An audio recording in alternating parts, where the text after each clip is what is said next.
Many say President Clinton's higher tax rates resulted in an economic boom. But is this really true?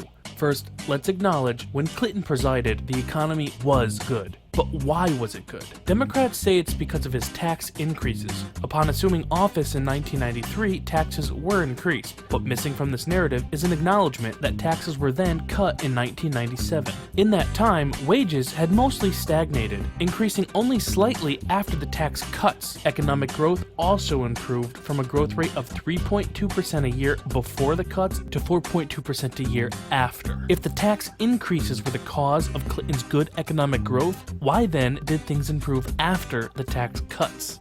But Republicans too are often disingenuous with this issue. When Republicans took control of Congress, they negotiated a new budget deal in 1997 that decreased taxes and spending. They often cite this to take credit for the economy from 1997 to 2000, but they do this while conveniently absolving themselves of any culpability for the 2001 recession, which they dubbed the Clinton recession. Either they helped influence the economy, or they didn't.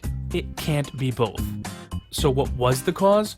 Clinton benefited from unique and abnormal timing. He happened to be president at the time society experienced the advent of a brand new, history-changing industry, the internet. Commercialization of the internet lifted the NASDAQ from 800 in 1995 to 4,500 in 2000, the largest 5-year gain of any major index in American history. The good Clinton economy was actually the result of this rare tech bubble. Overinvestment temporarily propelled growth towards an inevitable popping of this bubble. When the NASDAQ bubble began to deflate in March of 2000, GDP growth fell along with it, culminating in the 2001 recession, which officially hit 2 months after Clinton left office. It's interesting to ponder how this downward trend would have been part of Clinton's legacy had he simply been president a few months longer. While the 90s tax policies were in no way irrelevant, their positive or negative influence on GDP was likely constrained within the broader influence of this tech bubble, the largest tech bubble in recorded history.